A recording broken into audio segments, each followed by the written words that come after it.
بسم الله الرحمن الرحيم يا أيها الذين آمنوا لا تأكلوا أموالكم بينكم بالباطل إلا أن تكون تجارة عن تراض منكم ولا تقتلوا أنفسكم إن الله كان بكم رحيما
يا أيها الذين آمنوا أطيعوا الله وأطيعوا الرسول وأولي الأمر منكم فإن تنازعتم في شيء فردوه إلى الله والرسول إن كنتم تؤمنون بالله واليوم الآخر ذلك خير وأحسن تأويلا إن الحمد لله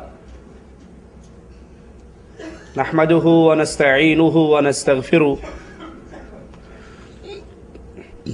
ونعوذ بالله من شرور أنفسنا ومن سيئات أعمالنا من يهده الله فلا مضل له ومن يضلل فلا هادي له أشهد أن لا إله إلا الله وحده لا شريك له وأشهد أن محمدا عبده ورسوله أما بعد فإن خير الحديث كتاب الله وخير الهدي هدي محمد صلى الله عليه وسلم وشر الأمور محدثاتها وكل محدثة بدعة وكل بدعة ضلالة وكل ضلالة في النار أعوذ بالله من الشيطان الرجيم بسم الله الرحمن الرحيم يعرفون نعمة الله ثم ينكرونها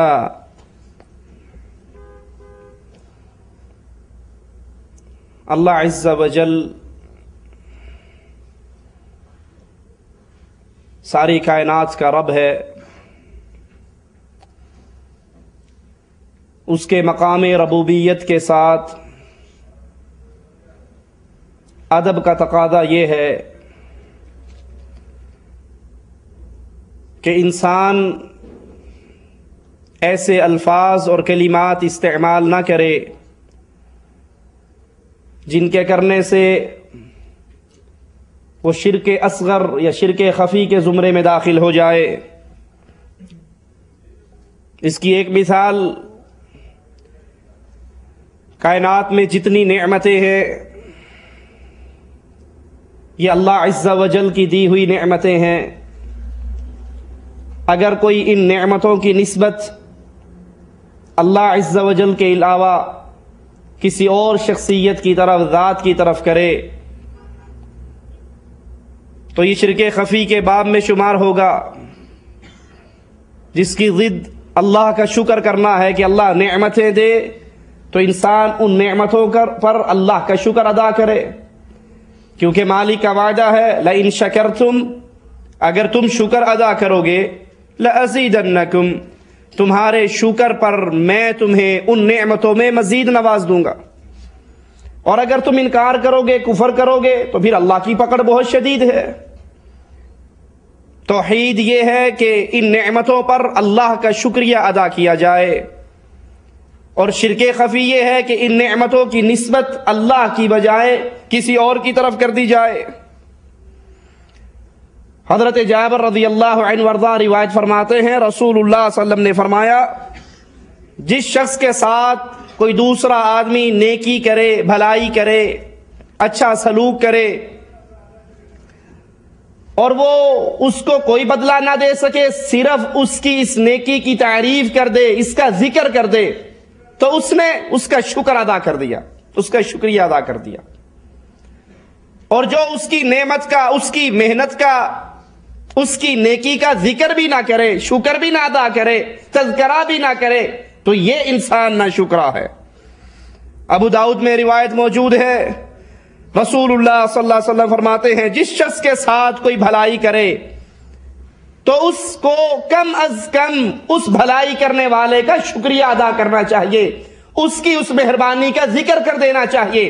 جو اس کا ذکر کر دیتا ہے وہ شکریہ ادا کر دیتا ہے، اور جو اس کا ذکر بھی نہیں کرتا یہ ناشکرا ہے۔ اب غور کیجئے، یہ انسان کا انسان سے ماجرا ہے۔ کوئی انسان کسی کے ساتھ بھلائی کرے، کسی کے ساتھ مہربانی کرے، کسی کے ساتھ اچھا سلوک کرے، تو اللہ کے نبی صلی اللہ علیہ وسلم یہ تعلیم دے رہے ہیں کہ اس کی مہربانی، اس کا شکریہ ادا کرو، اس کا ذکر کرو، لوگوں میں بتاؤ کہ بھائی فلاں آدمی نے میرے ساتھ یہ بھلائی کی، جس نے یہ ذکر کر دیا اس نے شکریہ ادا کر دیا۔ جب انسان کی نیکی کا شکریہ ادا کرنا اس پہ ضروری ہے، حالانکہ جس نے نیکی کی ہے اس کو نیکی کرنے کی توفیق کس نے دی؟ وہ اس کو اسباب کس نے میسر کیے؟ اس کا اپنا کوئی دخل نہیں، اللہ نے اس کو توفیق دی تو اس نے نیکی کی۔ جب اس کا شکریہ ادا کرنا ضروری ہے تو جس نے ساری نعمتیں انسان کو دی ہیں اس کا شکریہ ادا کرنا کتنا ضروری ہوگا۔ اور اگر کوئی اس کا شکریہ ادا نہیں کرتا، جس نے اس پر انعامات کیے، احسانات کیے، زندگی کی نعمت، بہترین شکل و صورت کی نعمت، مال و دولت کی نعمت، اولاد کی نعمت، مال کی ساری نعمتیں اللہ کی ہیں، جو اس کا شکریہ ادا نہیں کرتا وہ اللہ کی نعمتوں کو اگر کسی اور کی طرف نسبت دیتا ہے کہ یہ فلاں کی مہربانی سے مجھے مال ملا ہے، تو ایسا انسان ناشکرا انسان ہے، اور غیر کی طرف اللہ کی نعمتوں کی نسبت کرنے والا شرک خفی کا مجرم بن رہا ہے۔ وہ اللہ عز و جل، وہ عظیم ذات، وہ ہمارا رب، خالق، مالک، رازق، جس کی کسی ایک نعمت کو، حدیث میں آتا ہے نا، ایک شخص کو اللہ کے دربار میں پیش کیا جائے گا جس کی کئی سو سال کی زندگی گناہوں سے پاک ہوگی، عبادتیں، نیکیاں کر کے آیا ہوگا۔ مالک کہے گا اس کو میری رحمت سے جنت میں بھیج دو۔ وہ کہے گا اللہ جو اگر تیری رحمت سے ہی جنت میں جانا ہے تو جملہ کچھ ایسے ہونا چاہیے کہ اس کی نیکیوں کے بدلے اور میری رحمت کے بدلے بھیج دو، میری نیکیوں کا ذکر بھی نہیں۔ تو حدیث میں آتا ہے کسی ایک نعمت کے بدلے اس کی ساری زندگی کی نیکیوں کو تولا جائے گا، وہ ایک نعمت ساری عمر کی نیکیوں پہ بھاری ہو جائے گی۔ مالک عز و جل بیان فرما رہا ہے، یعرفون نعمت اللہ ثم ینکرونہا، کہ کفار اللہ کی نعمتوں کو پہچانتے ہیں، جانتے ہیں کہ یہ نعمت اللہ نے دی ہے، یہ آنکھیں اللہ نے دی ہے، یہ زبان اللہ نے دی ہے، یہ مال اللہ نے دیا ہے، یہ سواری، یہ گھر، یہ اولاد اللہ نے دی ہے، لیکن اس کے باوجود وہ اس کا انکار کرتے ہیں۔ اس آیت کی تفسیر کرتے ہوئے حضرت مجاہد فرماتے ہیں اللہ کی نعمتوں کا انکار، اس کی مراد کیا ہے؟ کسی کے پاس بہت مال ہو، اب یہ مال کس کا دیا ہوا ہے؟ ماں کے پیٹ سے جب انسان نکلتا ہے تو اس کے ہاتھ خالی ہوتے، یہ سارا مال کس نے دیا ہے؟ اللہ نے۔ اب اللہ کی نعمتوں کا انکار کیا ہے؟ بندہ اس مال کی نعمت پر اللہ کا شکریہ ادا کرنے کی بجائے یہ کہے یہ میرے باپ دادا کا مال ہے، میرے باپ دادا بڑے جاگیردار تھے، بڑی زمینیں تھی، بڑا مال تھا، یہ سارا ان کا چھوڑا ہوا ورثہ ہے، اور یہ نہیں سوچتا کہ تیرے باپ دادا کو کس نے دیا تھا، اس کو بھی تو آخر اللہ نے دیا تھا۔ اللہ کی دی ہوئی نعمت کا کسی اور کی طرف نسبت کر دینا، یہ اللہ کی نعمت کی ناشکری ہے۔ یا کوئی یہ کہے کہ فلاں آدمی اگر نہ ہوتا میرا کام ہی نہ ہوتا. اجی دیکھو میں گیا یہ درخواست لکھ کر فلاں جگہ پہ، فلاں جو مدیر صاحب تھے، فلاں جو امیر صاحب تھے وہ بیٹھے تھے، انہوں نے فوراً کام کر دیا. اللہ کی طرف اس کی نسبت کرے ہی نہ. یہ کہے اگر وہ نہ ہوتا میرا کام نہ ہوتا. اب یہ اللہ کے ساتھ سوء ادب ہے کہ اللہ نے اس کے دل کو تیرے کام کرنے کی طرف مائل کیا. اصل وہ کام کروانے والا کون؟ اللہ. اگر یہ اللہ سے نسبت توڑ کے کسی اور مخلوق کی طرف کرے، فلاں نہ ہوتا تو یہ کام نہ ہوتا، یا یہ جو کچھ ملا ہے. اکثر ہمارے ہاں کے قبر پرستوں کو آپ نے سنا ہوگا، اجی کیا ہے؟ ایک رکشے والے کے ساتھ میں بیٹھا، لاہور کا واقعہ، میں نے پوچھا کیسی گزر رہی ہے؟ بجی داتا حجویری صاحب کے قدموں میں پڑے ہیں، بڑے ہی مزے ہیں، داتا اپنے فقیروں کو بھوکا مرنے ہی نہیں دیتا. اللہ کی دی ہوئی نعمتوں کو بتوں کی طرف، مردوں کی طرف، ولیوں کی طرف، غیروں کی طرف اگر کوئی منسوب کرتا ہے وہ شرک خفی کا مرتکب ہو رہا ہے کہ اس نے اس اللہ کی دی ہوئی نعمت کو اللہ سے چھین کر کسی اور کی طرف ڈال دیا. اور اگر وہ مردوں کی طرف کرتا ہے جن کا اختیار کچھ نہیں اور وہ سمجھتا ہے یہ مردے ہی سارا کچھ ہے، تو پھر یہ عقیدہ اس کا شرک اکبر میں داخل ہو جاتا ہے. حالانکہ وہ مردہ فوت ہو گیا، اس کے اختیار میں کچھ نہیں، وہ بے بس ہے، وہ دنیا چھوڑ گیا، اسے دنیا کے حالات کا علم نہیں. لیکن یہ مشرک جانتا ہے، سمجھتا اور عقیدہ رکھتا ہے کہ یہ پیر میرے سارے حالات دیکھ رہا ہے، مجھے رزق دے رہا ہے، یہ داتا ہے، یہ گنج بخش ہے، یہ غریب نواز ہے، یہ بندہ نواز ہے، یہ بندہ پرور ہے. جو اس طرح مردوں پہ بھروسے، امیدیں، توکل اور یہ عقیدہ رکھتا ہے، یہ انسان شرک اکبر کی لعنت میں ملوث ہو جاتا. مجاہد کہتے ہیں کہ کفار مکہ کے پاس مال، مویشی، جانور، زیب و زینت، لڑائی کے ہتھیار، کپڑا، جتنی نعمتیں آتی ان سب کی نسبت کرتے وہ اپنے آباء و اجداد کی طرف کہ یہ سارا ہمیں ورثے میں ملا ہے. اللہ کی نعمتوں کو غیر کی طرف موڑ دیتے. ابن قیم رحمہ اللہ مشرکین کے اس قول پہ بہترین تبصرہ کرتے ہوئے فرماتے ہیں ان کا اللہ کی نعمتوں کو غیر اللہ کی طرف منسوب کرنا اللہ کی نعمتوں کا انکار کرنا ہے. یہ نعمت تو اللہ نے دی ہے اور وہ اللہ سے اس کا تعلق توڑ کے غیروں سے تعلق جوڑ دیتے ہیں. حقیقت میں یہ اللہ کی نعمتوں کا انکار کر رہے ہیں. عون بن عبداللہ رحمہ اللہ فرماتے ہیں اس سے مراد کفار کا یہ کہنا ہے، اس آیت سے مراد کہ اگر فلاں نہ ہوتا تو مجھے یہ نقصان ہو جاتا، فلاں نہ ہوتا مجھے یہ فائدہ نہ ملتا. جو نقصان اللہ اس کو اس سے بچا رہا ہے، جو فائدہ اللہ اس کو پہنچا رہا ہے، وہ اللہ کی بجائے اس کا تعلق کسی اور کی طرف کر دے. ہمارے ہاں بھی یہ روٹین ہے نا، اجی وہ فلاں جگہ پہ ہمارا رشتہ دار لگا ہوا تھا، بس وہ نہ ہوتا تو بیڑا غرق تھا. کوئی بندہ کسی پولیس کیس میں پکڑا جائے وہ فوراً کیا کہے گا؟ جی تھانے دار ہمارا رشتہ دار تھا، بس بچ گئے، اور اگر تھانے دار نہ ہوتا اس کیس سے چھٹکارا ہو ہی نہیں سکتا تھا. حالانکہ یہ سبب کس نے بنایا؟ اللہ نے. تجھے نجات کس نے دی؟ اللہ نے. اللہ کی نعمت کو غیر کی طرف نسبت کرنے والا مالک کی ربوبیت کے حق کو ادا نہیں کرتا.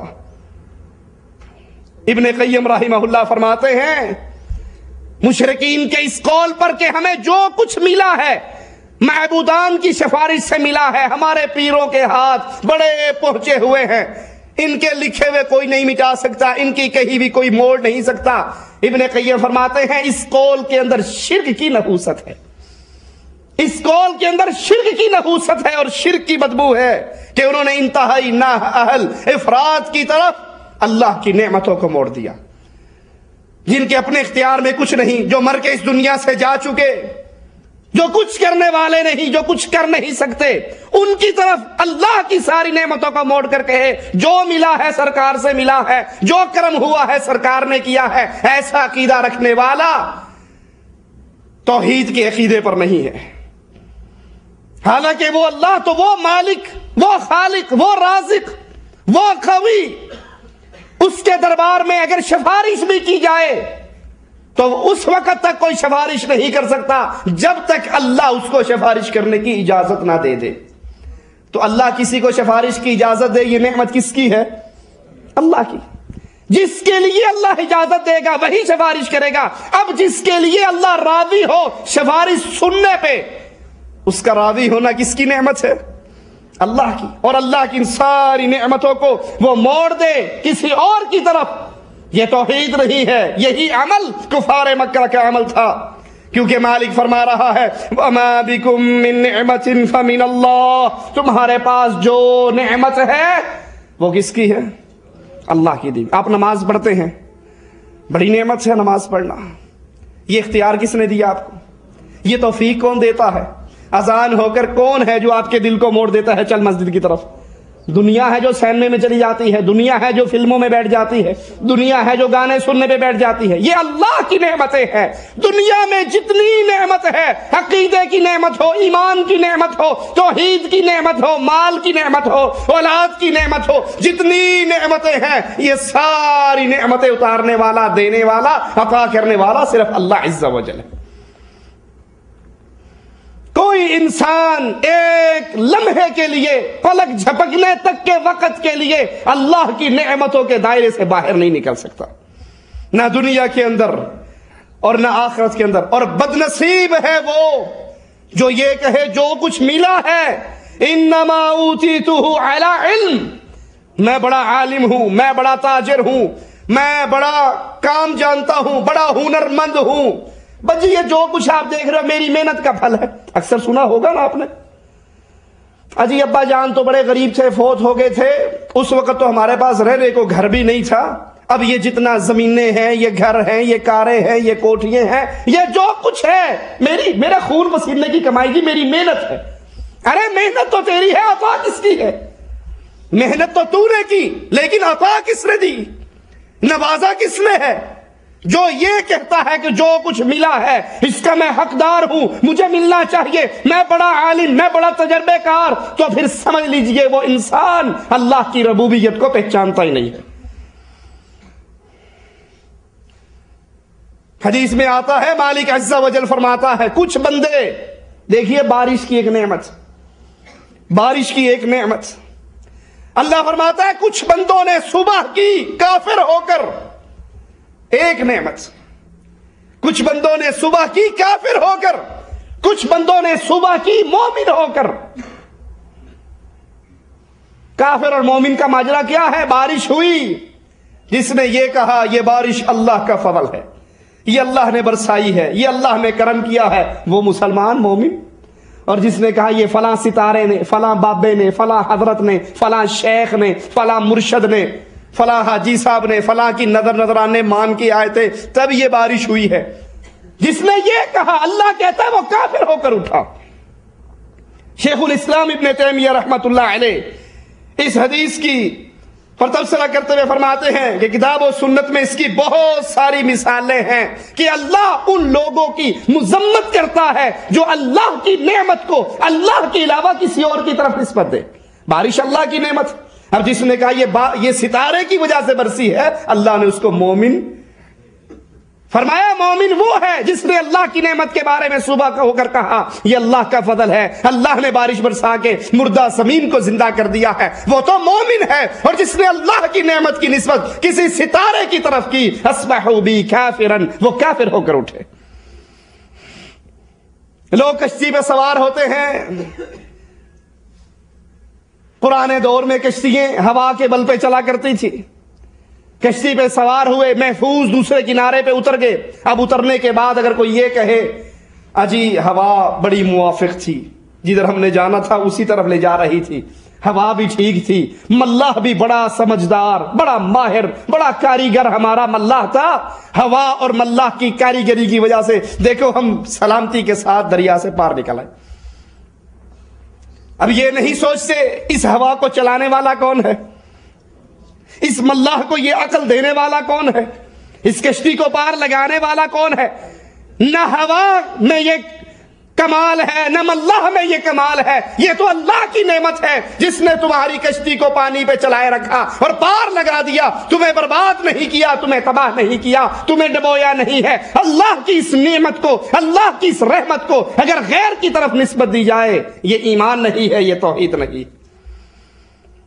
مالک عز و جل فرماتا ہے ربکم الذی یزجی لکم الفلک، اللہ تمہارا وہ اللہ ہے تمہارا رب وہ ہے جو تمہاری کشتی کو پانی پہ چلاتا ہے، لِتَبْتَغُوا مِنْ فَضْلِهِ، تاکہ تم اللہ کا فضل تلاش کر سکو، رزق تلاش کر سکو۔ إِنَّهُ كَانَ بِكُمْ رَحِيمًا، وہ تمہارے اوپر بہت ہی مہربان ہے۔ یہ کشتیوں کو چلانے والا، یہ پرندوں کو فضاؤں میں اڑانے والا کون ہے؟ اللہ، جس نے اس کی نسبت غیر کی طرف کی۔ اب دیکھیے یہ تو چھوٹا جملہ ہے نا، کوئی یہ کہے جی ہوا بڑی سازگار تھی، ملاح بڑا کاریگر تھا، اور باقی بات بھی ٹھیک تھی، ہوا بھی سازگار تھی، ملاح بھی اچھا تھا، لیکن وہ حقیقت پہ غور نہیں کرتے کہ یہ ہوا چلائی کس نے، اس ملاح کو عقل دی کس نے۔ اب جو دو ٹوک یہ کہہ دے، جو دو ٹوک یہ کہہ دے مولا علی مشکل کشا میری کشتی پار لگا دینا، حق باؤ تاک باؤ یاری اڑیا پار لائی، یہ انسان شرک خفی، شرک اصغر کا مرتکب ہے جو یہ کہے کہ ہوا کار ساز تھی، اس ہوا کی وجہ سے ہم پار لگے، ملاح کی کاریگری کی وجہ سے پار لگے، لیکن جو یہ کہتا ہے کہ جناب مولا علی مشکل کشا کشتی پار لگا دے، یا بابا امداد اللہ مہاجر مکی ہم ڈوب رہے ہیں اور تو بچا سکتا ہے، تو نے نہ بچایا تو کوئی نہیں بچا سکتا، ایسا کرنے والا شرک اکبر کا مرتکب ہے، جس نے مشکل میں مصیبت میں اللہ کو پکارا ہی نہیں بلکہ غیر اللہ کو پکارا، اور یہ عقیدہ رکھنے والا مشرکین مکہ سے بڑا مشرک ہے، کیونکہ مشرکین مکہ بھی مصیبت میں پھنس جاتے تو کس کو پکارتے تھے؟ اللہ کو، اور جو مصیبت میں کشتی ڈوبتے ہوئے گرفتار ہو رہا ہے، سیلاب اس کو گھیر رہا ہے، اور وہاں پر اللہ کی بجائے امداد اللہ مہاجر مکی کو پکارے، یا 11ویں ماڑے کو پکارے، یا بہاول حق کو پکارے، اللہ کو نہ پکارے، اس کا شرک مشرکین مکہ کے شرک سے بڑا شرک ہے۔ دنیا اور آخرت کی ساری بھلائیاں، ساری نعمتیں دینے والا اللہ ہے۔ وَمَا بِكُم مِّن نِعْمَةٍ فَمِنَ اللَّهِ، تمہارے پاس جتنی نعمتیں ہیں اللہ کی دی ہوئی، جب یہ ساری نعمتیں اللہ نے دی ہے تو شکر بھی اللہ کا ادا کیجئے، اس کی نسبت بھی اللہ کی طرف کیجئے۔ فَلَا تَجْعَلُوا لِلَّهِ أَندَادًا وَأَنتُمْ تَعْلَمُونَ، اللہ کے شریک نہ بناؤ، اللہ کے ساجی ساتھی نہ بناؤ، تم جانتے ہو، تم قرآن پڑھتے ہو، تم حقیقت جانتے ہو، تم حالات جانتے ہو، سارا کچھ جاننے کے باوجود تم اللہ کے شریک بناتے ہو۔ حقیقت توحید تک پہنچنے کے لیے ضروری ہے کہ ایسے جملوں سے بچا جائے، اللہ کی عبادت میں، اللہ کی ربوبیت میں، اللہ کے اسماء و صفات میں، اللہ کی الوہیت میں کسی کو ساجی ساتھی اور شریک نہ بنایا جائے۔ اور اگر کوئی یہ جرم کرتا ہے اس کو اپنی زندگی کو غنیمت جانتے ہوئے حق کی تلاش کرنی چاہیے، قرآن کو ترجمے سے پڑھنا چاہیے، قرآن کی تفسیر پہ غور کرنا چاہیے، یہ زندگی پتہ نہیں کب ختم ہو جائے۔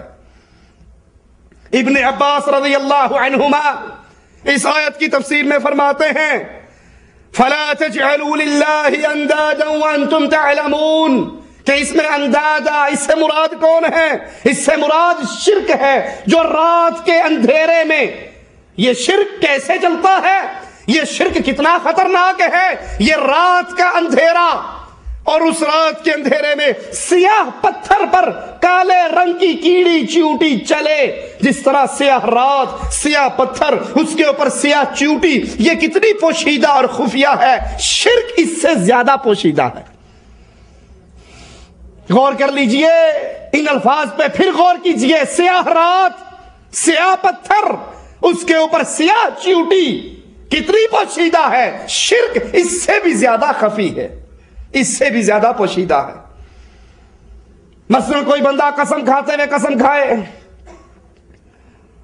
مجھے اللہ کی قسم، اور حاجن کے دوپٹے کی قسم، مجھے اللہ کی قسم بیگم کے سر کی قسم، مجھے اللہ کی قسم ماں کے سر کی قسم، میں اللہ کی قسم کھاتا ہوں اور فلاں عورت کی قسم کھاتا ہوں۔ یہ ہمارے ہاں عام رواج۔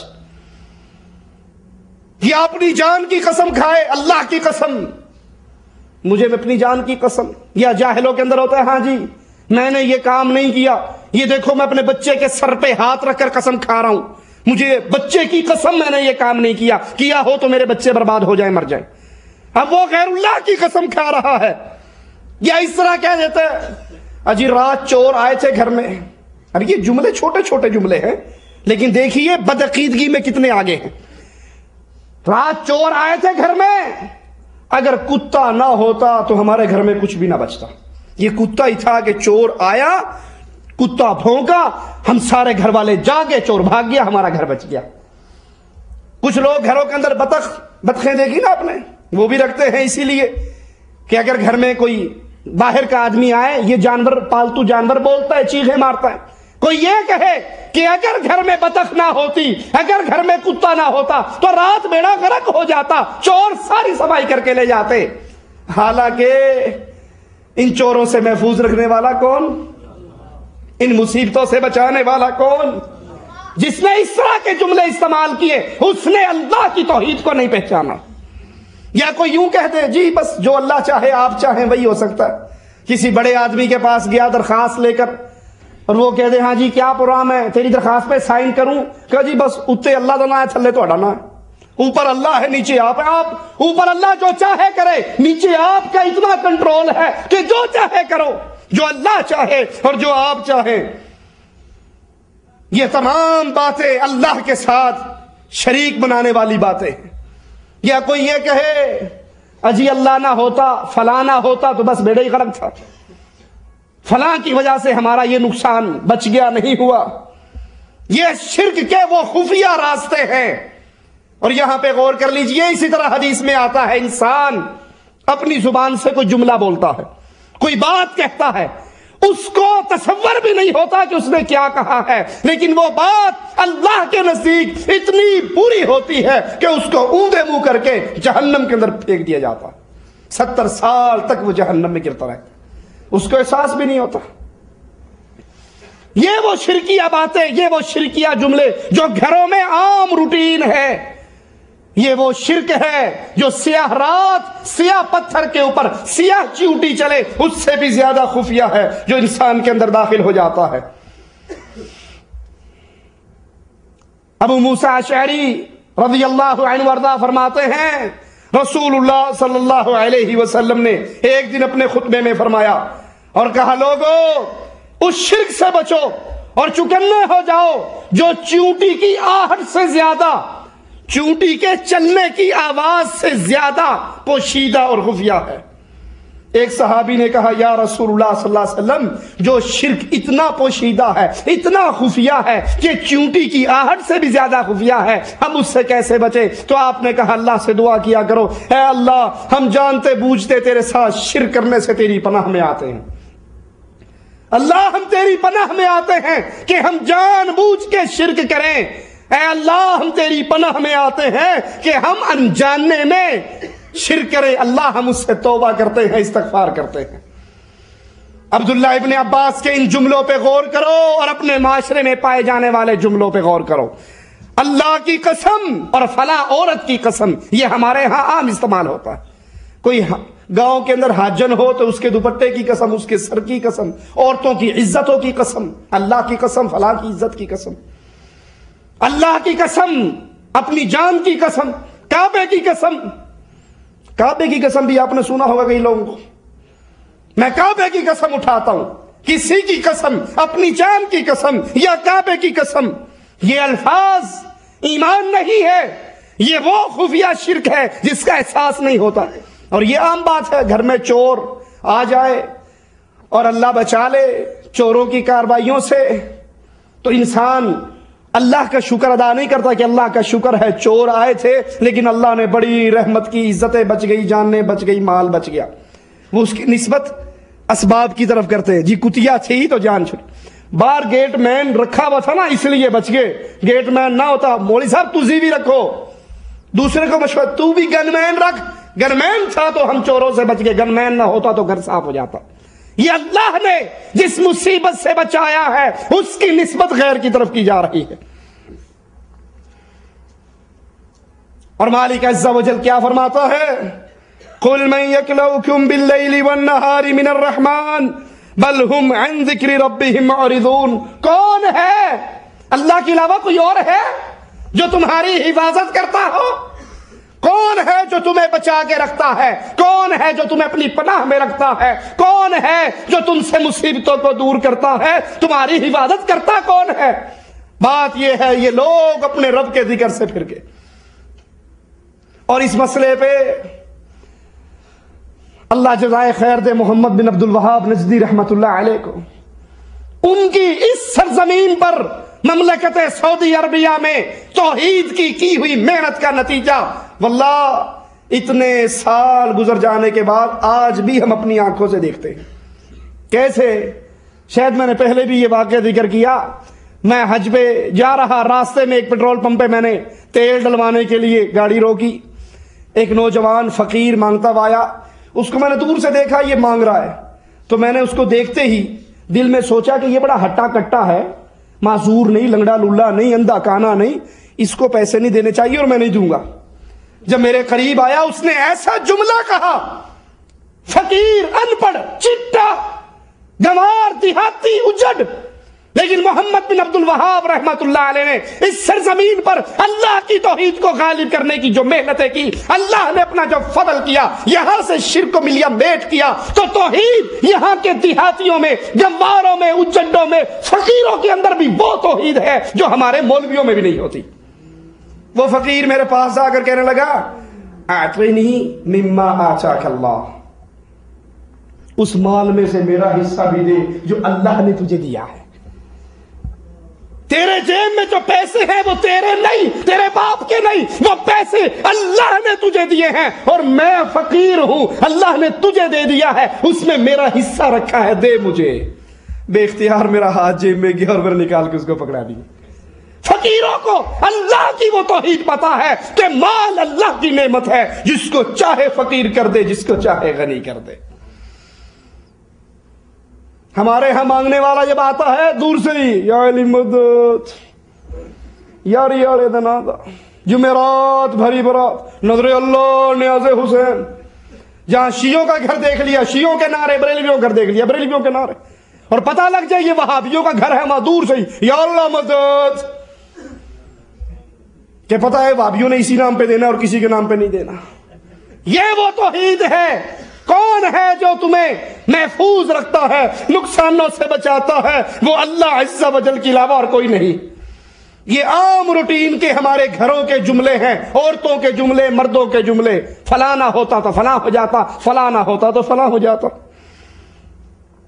عمر ابن خطاب رضی اللہ عنہ وارضہ فرماتے ہیں، رسول اللہ صلی اللہ علیہ وسلم نے فرمایا، جس نے غیر اللہ کی قسم کھائی اس نے کفر کیا. اور ایک روایت میں ہے غیر اللہ کی ہر قسم شرک ہے. غیر اللہ کی ہر قسم شرک.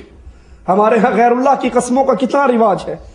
بابے کی قسم، پیر کی قسم، پنجتن پاک کی قسم، سارے دھرتیوں کے پیروں کی قسم، درباروں کی قسم، درگاہوں کی قسم. غیر اللہ کی قسم کھانا عام سی بات ہے. صحیح بخاری اور مسلم میں عبداللہ بن عمر رضی اللہ عنہما سے روایت ہے، رسول اللہ صلی اللہ علیہ وسلم نے فرمایا، خبردار، اللہ تمہیں تمہارے آباء و اجداد کے نام کی قسم کھانے سے منع کرتا ہے. باپ دادا کی قسمیں نہ کھاؤ، ماں کی بیوی بچوں کی قسمیں نہ کھاؤ، غیر اللہ کی قسمیں نہ کھاؤ. اللہ تمہیں منع کر رہا ہے. اور جو شخص بھی قسم کھانا چاہے وہ کس کی؟ اللہ کی کھائے، وگرنہ خاموش رہے. ضرورت پڑ جائے قسم کھانے کی، ایک قسم کھانا بیماری نہ بن جائے، عادت نہ بن جائے. بات بات پہ بیچنے میں قسم، خریدنے میں قسم. اللہ کی قسم اتنے کی تو میری اپنی خرید ہے، میں اتنے سے کم کیسے بیچ دوں؟ دکان پہ آتا ہے گاہک 20 روپے کی، وہ کہتا ہے 15 کی دے دے. قسمیں 15 تے آپ مولنے آیا تو 15 کی میں دے دوں. اب یہ چلتا ہے تھوڑا سا، اچھا گل سنو، چل 12 دی لے جا. ابھی قسم اٹھائی تھی کہ 15 کی میری خرید ہے، اور جب پتہ لگا گاہک جا رہا ہے، اچھا کوئی نہیں 12 دی لے جا، آ جا. قسمیں اٹھا کر جھوٹ بول کے بیچنا. قسم جب بھی اٹھاؤ تو اللہ عز و جل کی، اپنے آباء و اجداد کی قسم نہ اٹھاؤ، اللہ کی قسم اٹھاؤ. اور اگر اللہ کی قسم نہیں اٹھانی تو خاموش ہو جاؤ. ابو داؤد کے اندر ہے، رسول اللہ صلی اللہ علیہ وسلم نے فرمایا، جس نے امانت کی قسم اٹھائی وہ ہم میں سے نہیں. عبداللہ ابن عباس رضی اللہ عنہما کا قول بھی دلیل ہے اسی بات کے اوپر. اور تمام امت کے علماء کا اتفاق اجماع ہے کہ جو انسان قسم اٹھائے اللہ کے نام کی، اللہ کے ذاتی ناموں کی، اللہ کے صفات کے نام کی قسم اٹھائے۔ عبداللہ ابن مسعود رضی اللہ عنہ وارضا کے قول پہ غور کیجئے، وہ فرماتے ہیں اللہ کے نام کی جھوٹی قسم اٹھانا، اللہ کے نام کی جھوٹی قسم اٹھانا مجھے زیادہ عزیز ہے کہ میں غیر اللہ کے نام کی سچی قسم اٹھا لوں۔ اللہ کے نام کی جھوٹی قسم اٹھانا مجھے زیادہ پیاری ہے اس بات سے کہ میں غیر اللہ کی سچی قسم اٹھاؤں۔ فرق کیا ہے؟ فرق یہ ہے غیر اللہ کی قسم اٹھانا شرک ہے اور جھوٹی قسم اٹھانا جھوٹ ہے۔ جھوٹ کا گناہ تھوڑا ہے اور شرک کا گناہ بڑا ہے۔ اللہ کے نام کی قسم اٹھائیے، اللہ کے علاوہ کسی نبی، ولی، پیر، فقیر، شیخ، بزرگ، آباء و اجداد، اولاد کے نام کی قسمیں نہ اٹھائیے۔ یہاں ایک سوال پیدا ہوتا ہے کہ اللہ عز و جل اپنے قرآن میں خود مخلوقات کی قسم اٹھاتا ہے۔ اللہ عز و جل کہیں چاند کی قسم، کہیں وقت کی قسم، کہیں عصر کی قسم، اللہ خود اپنی مخلوقات میں قسم اٹھاتا ہے۔ تو جواب اس کا یہ ہے، یہ خاص اللہ کا خاصہ ہے، وہ خالق ہے، وہ جس کی چاہے قسم اٹھائے، لیکن اس نے اپنی مخلوق کو پابند کیا ہے کہ جب بھی قسم اٹھاؤ تو صرف ایک اللہ عز و جل کی۔ حضرت سعد بن وقاص رضی اللہ عنہ وارضا ایک دن لات اور عزا کی قسم اٹھا بیٹھے۔ صحابی رسول ہیں سعد بن وقاص، ایک دن لات و عزا کی قسم اٹھائی تو رسول اللہ صلی اللہ علیہ وسلم نے فوراً کہا پڑھو لا الہ الا اللہ، لا الہ الا اللہ کو دوبارہ پڑھو۔ تو انہوں نے فرمایا لا الہ الا اللہ وحدہ لا شریک لہ، اور اپنے بائیں طرف 3 دفعہ تھوکو اور اللہ کی پناہ چاہو اور آئندہ ایسا ہرگز کبھی نہ کرو۔ غیر اللہ کی قسم کو اگرچہ کفر اور شرک کہا گیا ہے، لیکن اس سے مراد وہ شرک اکبر نہیں ہے جو امت اسلامیہ سے انسان کو نکال دیتا ہے۔ اللہ کے نبی کا آپ سے دوبارہ لا الہ الا اللہ پڑھوانا یہ غیر اللہ کی قسم اٹھانے کا ایک قسم کا کفارہ ہے۔ یہ شرک اصغر ہے، شرک خفی ہے۔ لیکن قبر پرستوں کا ماجرا بالکل الٹ ہے اور ان کا یہ عمل شرک اکبر میں داخل ہوتا ہے۔ کیا؟ کسی چور کو پکڑ لاؤ، اسے کو تو نے قسم اٹھا اللہ کی کہ میں نے چوری نہیں کی، وہ سچا ہو یا جھوٹا ہو، وہ اللہ کی قسم اٹھانے کے لیے 1 سیکنڈ لگائے گا۔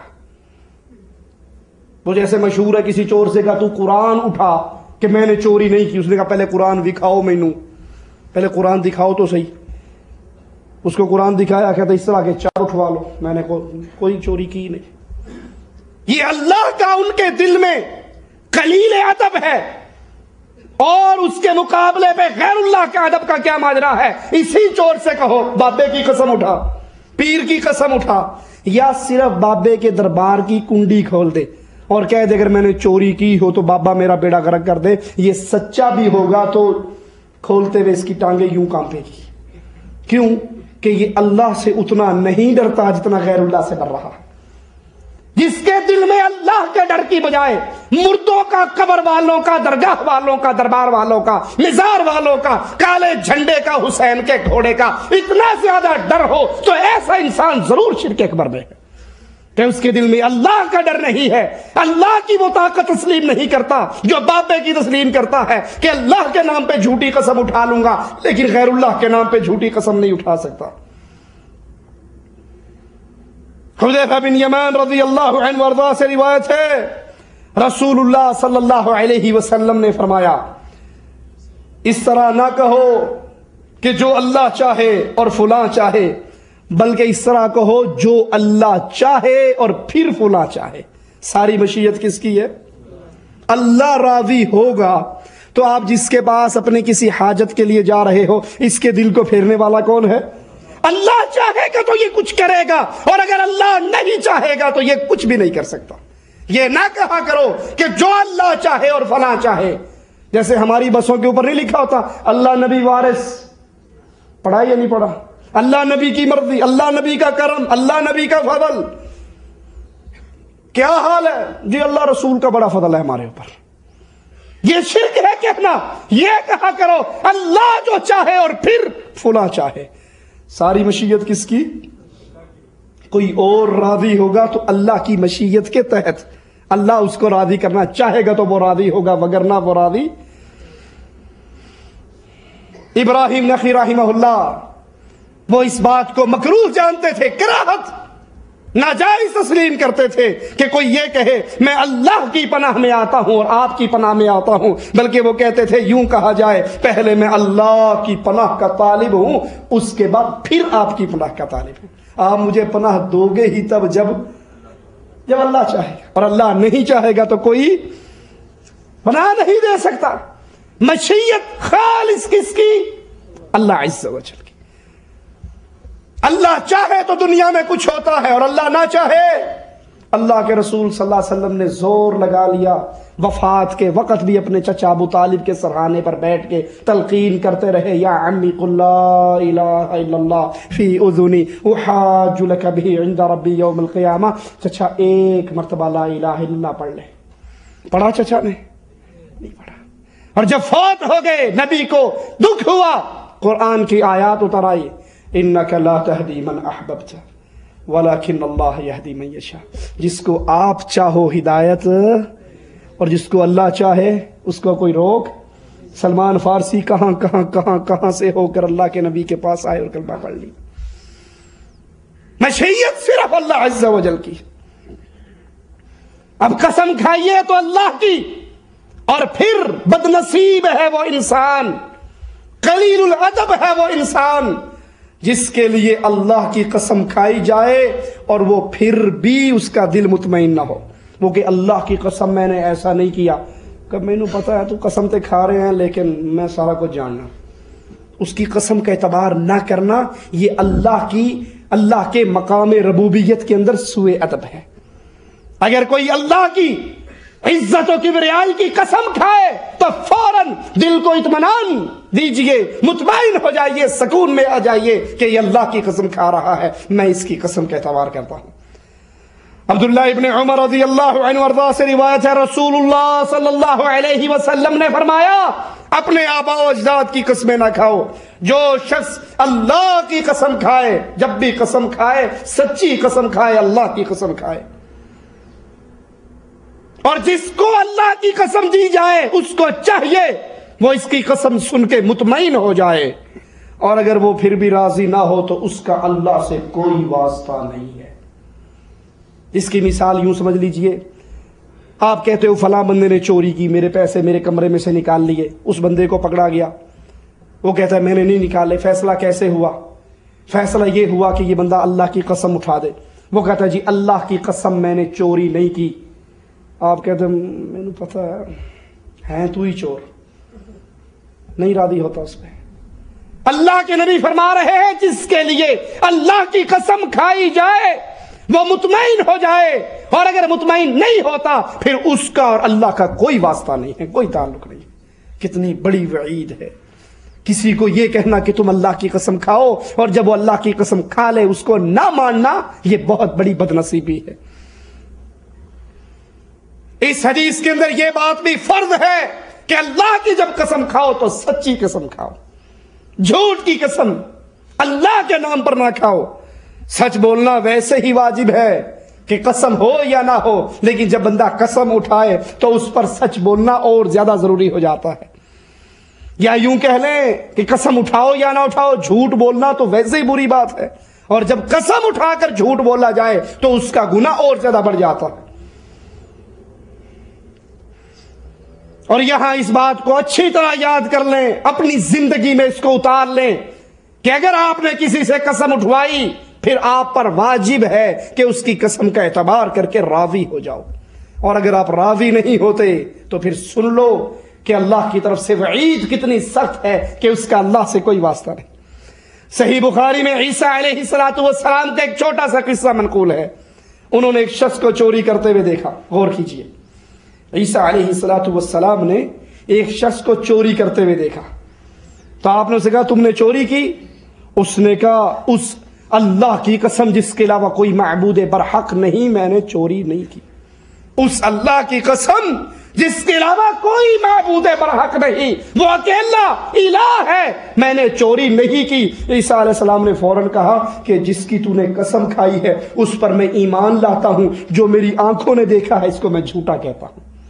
اپنی آنکھوں سے دیکھ رہے چور ان کی آنکھوں کے سامنے چوری کر رہا اور کہہ رہے ہیں تو نے چوری کی، وہ کہتا ہے کلا واللہ الذی لا الہ الا ہو، اس رب کی قسم جس کے علاوہ کوئی الہ نہیں، میں نے چوری نہیں کی۔ کہتے ہیں میں تیری قسم پہ یقین کرتا ہوں اور اپنی آنکھوں کو جھوٹا کہتا ہوں،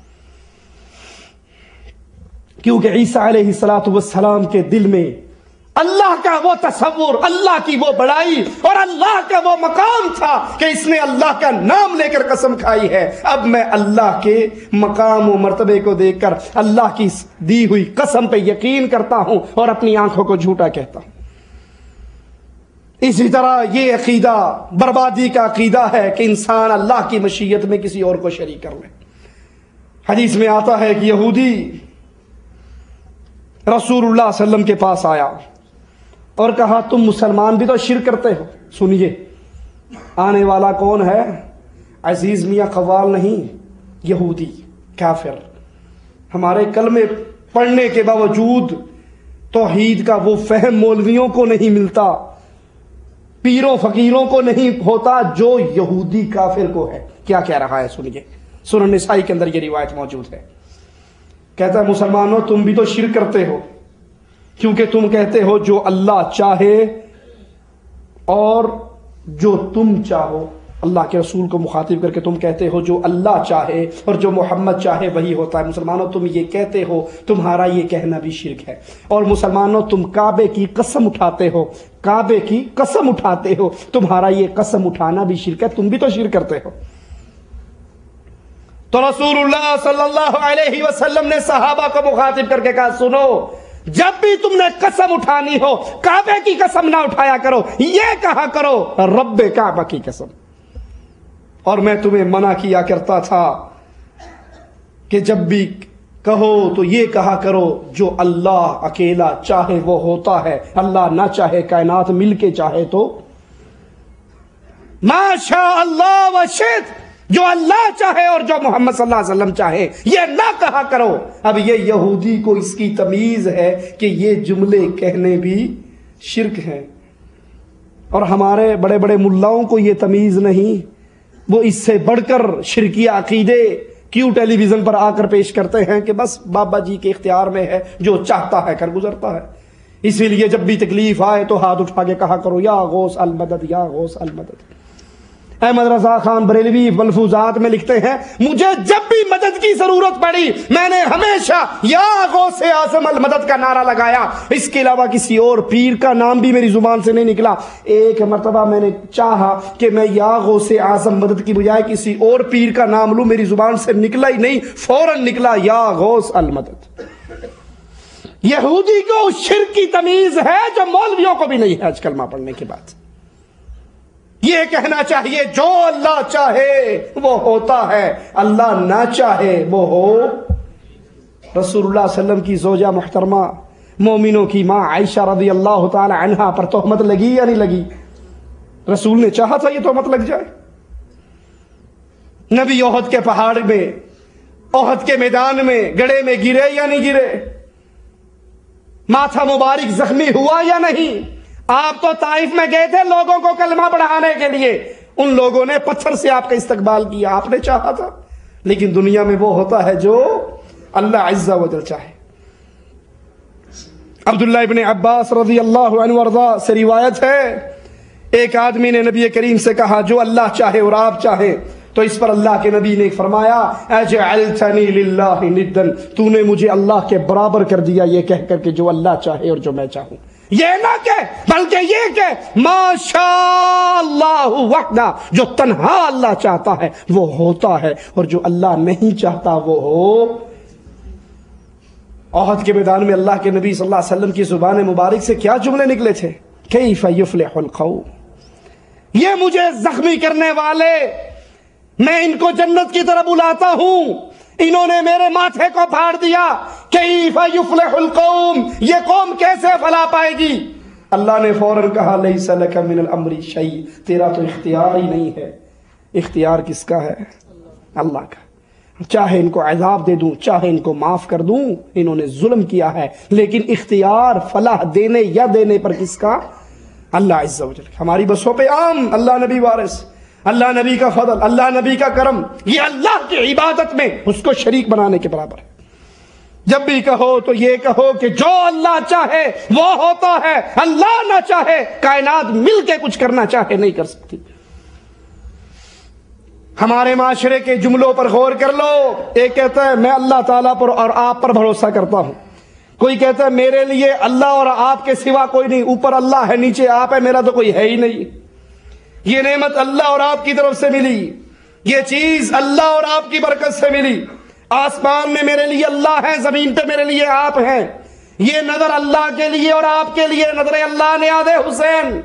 یہ جملے انسان کو شرک کی وادی کے اندر دھکیل دیتے ہیں۔ ان جملوں کو بھی سامنے رکھیے اور اس شخص کا جملہ بھی سامنے رکھیے جس نے کسی پیر و فقیر کو نہیں کہا تھا، مولوی اور ملا کو نہیں کہا تھا، امام اور شیخ کو نہیں کہا تھا، مخدوم اور گدی نشین کو نہیں کہا تھا، اس نے دنیا کی سب سے عظیم ذات محمد الرسول اللہ کو کہا تھا صلی اللہ علیہ وسلم۔ یہاں تو للو پھتو کو یہ کہا جا رہا ہے، اور اس نے اللہ کے نبی، کائنات کے امام، نبیوں کے امام، امام الانبیاء، قائد اعظم، رہبر اعظم محمد الرسول اللہ کو کہا تھا صلی اللہ علیہ وسلم۔ ماشاء اللہ وشئت، جو اللہ چاہے اور آپ چاہیں۔ آپ نے کہا جعلتنی للہ ندا، تو نے مجھے رب کا برابر کر دیا، تو نے مجھے رب کا شریک بنا دیا۔ یہ نہ کہ بلکہ یہ کہ ماشاء اللہ وحدہ، جو تنہا اللہ چاہتا ہے وہ ہوتا ہے، اور جو اللہ نہیں چاہتا وہ نہیں ہوتا۔ شاعر تو شعر پڑھتے ہیں نبی صلی اللہ علیہ وسلم کی شان میں اور کتنا غلو کرتے ہیں۔ سنیے، ایک شاعر کہتا ہے یہ دنیا اور اس میں جو کچھ ہے آپ ہی کے فضل و کرم کا نتیجہ ہے، اور آپ کا علم لوح و قلم ہے۔ اللہ نے جو کچھ اپنے پاس لکھا ہوا وہ سارا آپ کو علم ہے، آپ عالم الغیب ہے۔ یہ اللہ کے نبی کی شان وہ بیان کی جا رہی ہے جو اللہ نے بیان نہیں کی، جو اللہ نے عطا نہیں کی۔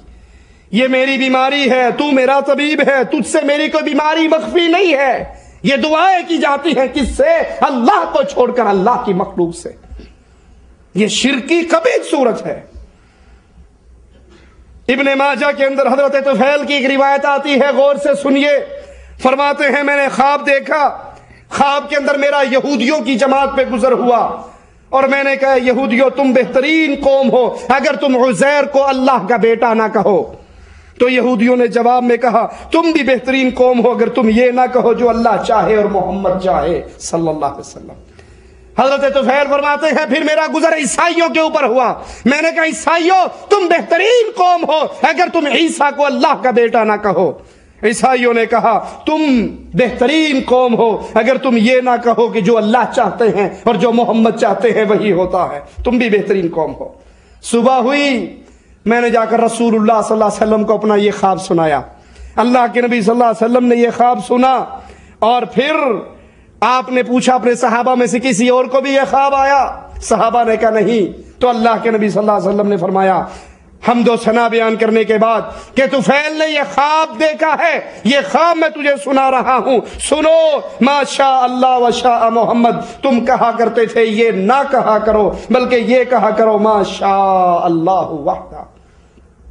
یہ چھوٹے چھوٹے جملے، یہ بظاہر عام سی باتیں نظر آنے والی، لیکن اللہ کے نبی صلی اللہ علیہ وسلم ان کو کیا کہہ رہے ہیں؟ یہ ایسا شرک ہے جو اندھیری رات ہو، کالی سیاہ رات، کالا سیاہ پتھر، اس پہ چلنے والی کالی سیاہ چیونٹی، اس کی دھمک جتنی مخفی اور پوشیدہ ہوتی ہے، یہ شرک خفی، یہ شرک اصغر اس سے بھی زیادہ چھپا ہوا پوشیدہ ہے۔ اللہ ہمیں توحید کا صحیح فہم عطا فرمائے، اللہ ہمیں زندہ رکھے، اسلام پہ رکھے، اللہ ہمیں موت دے، ایمان پہ دے، اس حال پہ دے، اللہ ہم سے راضی ہو، ہم اپنے اللہ سے راضی ہوں۔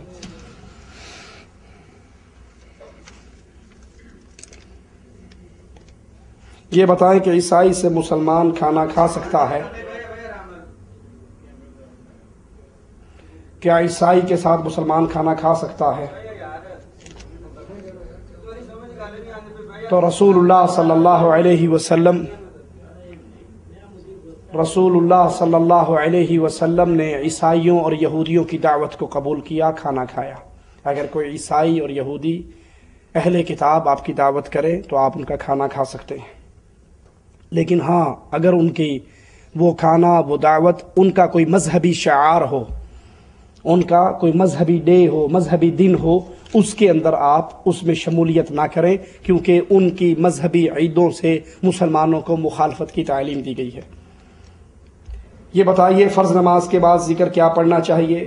فرض نماز سلام پھرنے کے بعد اللہ اکبر، استغفر اللہ استغفر اللہ استغفر اللہ، اللہم انت السلام ومنک السلام، یہ مختلف دعائیں حدیث میں آتی ہیں، یہ یاد کرنی چاہیے اور یہ پڑھنی چاہیے۔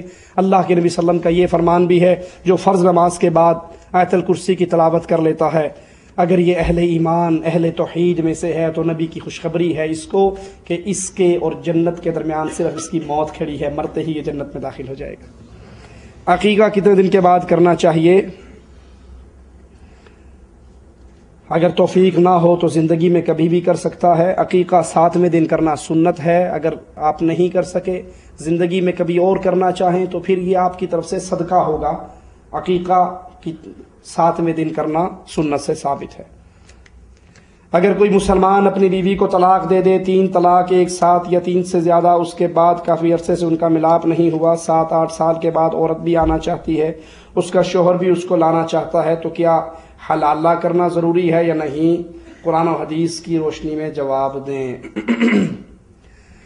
اگر کوئی انسان اپنی بیوی کو طلاق دے دے، اس میں پہلی بات تو یہ یاد رکھیں کہ اس نے ایک مجلس میں طلاق دی ہے، 1 دفعہ کہی یا 2 دفعہ یا 3 دفعہ، جتنی دفعہ بھی کہی ایک ہی مجلس میں ہے، تو یہ کتنی طلاقیں ہوئی؟ یہ 1 طلاق ہوئی۔ اب ان کا 3 حیض مدت گزر گئی، اس نے رجوع نہیں کیا، پھر سال گزر گئے، 8-10 سال گزر گئے، اب دونوں یہ دوبارہ نکاح کرنا چاہیں تو شریعت اسلامیہ اس کو حکم دیتی ہے کہ یہ دوبارہ نکاح کرے گا، دوبارہ حق مہر ہوگا نئے سرے سے۔ لیکن اگر کوئی بندہ طلاق دیتا ہے اور عدت ابھی اس کی باقی ہے تو پھر یہ اسی عدت کے اندر رجوع کر سکتا ہے۔ حلالہ قرآن و حدیث سے ثابت نہیں ہوتا، مولویوں کی کالی کتاب سے ثابت ہوتا ہے، کیونکہ حلالہ زنا اور بے غیرتی ہے۔ حلالے کا اسلام میں کوئی تصور نہیں ہے۔ حلالہ کیا ہے؟ کوئی بندہ اپنی بیوی کو ایک وقت میں کہہ دے طلاق طلاق طلاق، اور پھر ابھی یہ بیوی اسی کی ہے، ابھی یہ بیوی اسی کی ہے۔ اللہ اس کو حکم دے رہا ہے کہ خامند کے گھر میں رہ، بناؤ سنگار کر تاکہ خامند تیری طرف رجوع کرے، لیکن وہ رات کو اندھیرے میں جا کے مولوی صاحب نے جا کے پوچھتا ہے، مولوی صاحب میں اپنی بیوی کو 3 دفعہ طلاق طلاق طلاق کہہ چکا ہوں، اب کیا کروں؟ مولوی صاحب بے غیرتی، بے حیائی، بے شرمی سے جواب دیتے ہیں، ہوں کچھ نہیں ہو سکتا، حلالہ ہی کرانا پڑے گا۔ وہ کہتے مولوی صاحب یہ ہوندہ کی ہے؟ کہتا کچھ نہیں ہوندہ، بس 1 رات واسطے کسی اور نو دینی پڑے گی۔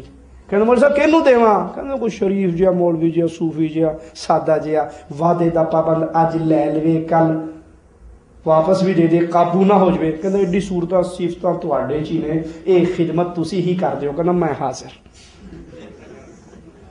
کراچی کے اندر یقین جانیے، کراچی کے اندر مولویوں نے اپنے مدرسوں میں حلالے نکلوانے کے لیے اندھے حافظ بٹھائے ہیں، انے۔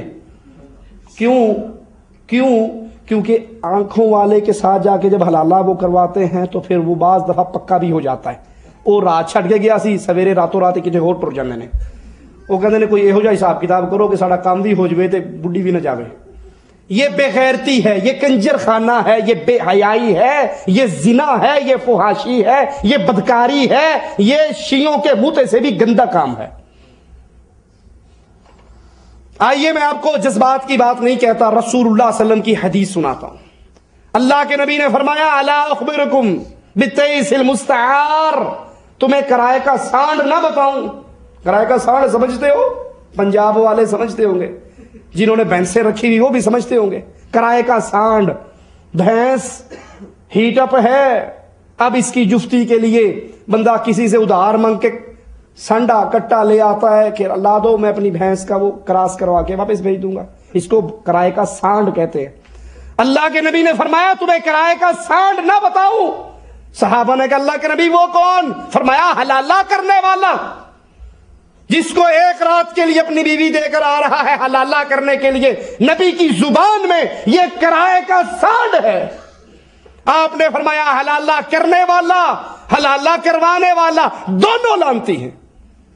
وہ بھی بے غیرت ہے جو اپنی بیوی کو کسی اور کے پاس چھوڑ کر آتا ہے، اور وہ بھی بے غیرت ہے جو کسی کی بیوی کو ایک رات کے لیے رکھ کے صبح دے دیتا ہے۔ وہ کہنا نہیں جی تسی نہیں سمجھتے، اے پاک کر کے دیتا ہے، حلال کر کے دیتا ہے۔ یہ بالکل ایسے ہے کسی کا کپڑا ناپاک ہو اور وہ دھوبی کے پاس جائے کہ میرا پجامہ ناپاک ہو گیا دھو دے، اور وہ اس کو پیشاب میں ڈبو کے اچھی طرح واپس کر دے، اے اللہ میں تو ہوتا ہی، اس نے تو اور پلیت کر دی، پاک کہاں سے ہوئی؟ یہ بدکاری، یہ بے حیائی، یہ زنا کے بازار مولویوں نے اپنی خواہشات کے لیے یہ بدکاری کے اڈے کھولے ہیں۔ ان سے بچ جائیے۔ ایک دفعہ میں کسی نے 3 چھوڑ کے جتنے بھی طلاق دی ہے وہ ایک گردانی جائے گی، اس کو رجوع کا حق ہے۔ پھر گناہ جس کا ہو سزا اسی کو ملنی چاہیے، گناہ جس کا ہو سزا اسی کو ملنی چاہیے۔ طلاق دینے میں گناہ کس کا ہے؟ وہ تے غریب روٹی پکان ڈی سی ہے، باہروں تتا تپے آیا کہ برسٹ۔ اب غلطی تیری ہے، سزا اس کو کیوں دے رہا ہے؟ تو اپنا حلالہ کروا، اس کا کیوں کرواتا ہے؟ یہ بدکاری اور بے حیائی اور بے عقلی والی بات ہے۔ خواتین کو تو ویسے پوری ہی نماز پڑھنی چاہیے، لیکن کام میں زیادہ مصروف ہوں تو کیا فرض نماز پڑھ سکتے ہیں یا نہیں؟ فرض نماز پڑھنے سے نماز ہو جاتی ہے، فرض نماز پڑھنے سے نماز ہو جاتی ہے، لیکن حدیث میں آتا ہے جب قیامت کے دن نماز کو تولا جائے گا اس میں کمی بیشی ہوگی، اللہ فرشتوں سے کہے گا دیکھو میرے بندوں نے کچھ نفل نماز بھی پڑھ رکھی ہے، اس فرض میں جو کمی ہے میں وہ نفل ڈال کے ان کے فرض پورے کر دوں۔ اس لیے اللہ کے نبی کی ایک اور حدیث سن لیجئے، جس نے دن اور رات میں 12 رکعتیں نماز پڑھی اللہ اس کے لیے جنت میں ایک گھر بنا دیتا ہے۔ 2 فجر کی، 4 ظہر کی پہلے، 2 ظہر کی بعد میں، 8 ہو گئی، 2 مغرب کے بعد، 2 عشاء کے بعد، یہ 12 رکعتیں جو دن اور رات میں پڑھ لے جنت میں اللہ اس کا ایک گھر بنا دیتا۔ کیا قرآن کریم بغیر وضو کے ہاتھ میں لے کر پڑھ سکتے ہیں؟ کیا بغیر وضو کے قرآن کریم کو چھوا جا سکتا ہے؟ مثلا ایک جگہ سے دوسری جگہ اٹھا کر رکھنا ہو تو اس وقت یہ اکثر دیکھا گیا گاؤں کے گاڑی کے ڈیش بورڈ پر قرآن پاک رکھا ہوتا ہے، گاڑی چلتے وقت ادھر ادھر ہو جاتا ہے تو اس کو بغیر وضو کے اپنے ہاتھ سے سیدھا کیا جا سکتا ہے۔ افضل یہی ہے جب قرآن پاک کو پڑھا جائے تو وضو کی جائے، جب قرآن پاک کی تلاوت کی جائے تو وضو کر کے تلاوت کی جائے، لیکن اگر قرآن پاک کو ویسے اٹھا کر اپنے دائیں بائیں رکھنا ہے تو اس میں آپ رکھ بھی لیں تو انشاءاللہ کوئی حرج نہیں۔ گاڑی میں قرآن اگر کوئی اس نیت سے رکھتا ہے کہ میں اس کی تلاوت کروں گا جب مجھے گاڑی لگانی کہیں انتظار کرنا ہوگا تو بہت اچھی بات ہے یہ، لیکن اگر کوئی تبرک کا نہیں رکھتا ہے کہ پڑھنا تو کوئی نہیں لیکن ویکھنا والا کسی متوے دی گڈی کھڑی ہے تو لوگوں نے دکھانا نہیں چاہیے۔ اگر اللہ کے ذکر کے لیے آپ کی نیت ہے پھر ٹھیک ہے۔ کچھ لوگ تبرکن گاڑی میں رکھتے ہیں، وہ 6 سال پڑا رہتا ہے، اس پہ مٹی جم جاتی ہے، اٹھا کر پڑھنا نصیب نہیں ہوتا، بس تبرکن رکھا ہوا ہے، تو یہ چیز درست نہیں ہے۔ دوسری بات یہ جو نماز، صوم وغیرہ دینی امور کے چھوٹی چھوٹی کتابیں ملتی ہیں، اسے بانٹا جاتا ہے، اس میں آیات قرآنی ہوتی ہیں کہ ان کتابوں کو بغیر وضو ہاتھ میں لیا جا سکتا ہے؟ جی کوئی حرج نہیں، لیا جا سکتا ہے۔ آج کل فیملی والوں کے بیچ ایک رواج چل نکلا ہے جو کہ ریاض میں اپنی آنکھوں سے دیکھنے کو ملا۔ ہر جمعرات کی رات کو 10 یا 11 بجے فیملی کے گھر میں جمع ہوتے ہیں، سب مل کر بیٹھتے ہیں، اس میں مرد، عورتیں، جوان، لڑکے، لڑکیاں، بچے سب شامل ہوتے ہیں اور حدیث کی کتابیں پڑھی جاتی ہیں۔ اس پر شرک کی کوئی بات نہیں ہوتی، بخاری شریف، مسلم وغیرہ پڑھی جاتی ہیں، ان کے بیچ کوئی عالم نہیں ہوتا، سب اپنے جیسے ادھورے ہوتے ہیں، کل جمع ہو کر مسجد میں مجلس میں دین کی باتیں کرتے ہیں۔ لیکن حیرت کی بات یہ دیکھنے میں آئی کہ یہ کوئی آپس میں رشتہ دار نہیں، بھائی بہن نہیں، دور کی بات ہے، سب کی دوستی کام کاج کے دوران ہوئی ہے۔ یہاں پر یعنی اس مجلس میں جو عورتیں آتی ہیں کچھ برقع پہنی ہوتی ہیں اور کچھ کے چہرے کھلے ہوتے ہیں، کچھ شلوار کرتے میں ہوتی ہیں، سر پر اوڑھنی ہوتی ہے، کسی کا سر بالکل کھلا ہوتا ہے۔ اس مجلس میں عورتیں، مرد، لڑکیاں، لڑکے سب مل کر بیٹھتے ہیں، کسی نے کچھ پڑھتے وقت غلط پڑھا تو عورتیں بھی اس کو ٹوک دیتی ہیں۔ یہ طریقہ کہاں تک درست ہے؟ دیکھیے، اگر کوئی انسان اکٹھے ہو کر جمعرات کو چھٹی ہوتی ہے، جمعے والا دن رات کو اکٹھے ہو گئے اور اللہ کا قرآن بیٹھ کے پڑھا یا اللہ کے نبی کی حدیث پڑھی، ایک نے قرآن کا ترجمہ کچھ آیتیں پڑھی اور ترجمہ کر دیا تو کوئی بری بات نہیں، اچھی بات ہے، دین سیکھنے کے لیے اکٹھے ہوئے ہیں۔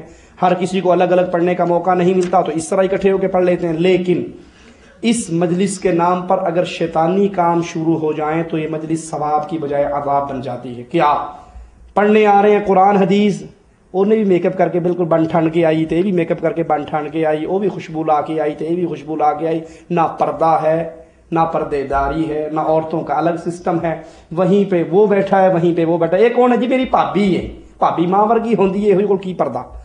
اگر وہ اس مجلسوں میں بے پردگی بے حیائی ہو، پردہ نہ ہو، میک اپ کر کے عورتیں آئیں، چہرے کھلے ہوں، تو پھر یہ مزید گناہ کی طرف دعوت دینے والی بات ہے۔ ہاں عورتیں الگ کمرے میں ہیں، مرد الگ کمرے میں ہیں، اور ایک پڑھ رہا ہے اسپیکر سے وہاں آواز جا رہی ہے تو کوئی حرج نہیں، یہ تو ٹھیک ہے۔ لیکن اگر وہاں پر بے پردگی ہو، بے حیائی ہو، بے حیائی کے کام ہو، نوجوان مرد عورتوں کا آپس میں اختلاط ہو، تو یہ چیز قرآن و حدیث کے خلاف ہے۔ عورتیں قبرستان کی زیارت کر سکتی ہیں، اللہ کے نبی صلی اللہ علیہ وسلم نے لعنت فرمائی ان عورتوں پر جو کثرت سے قبروں کی زیارت پہ جاتی ہیں۔ اقول قولی ھذا واستغفر اللہ لی ولکم ولسائر المسلمین۔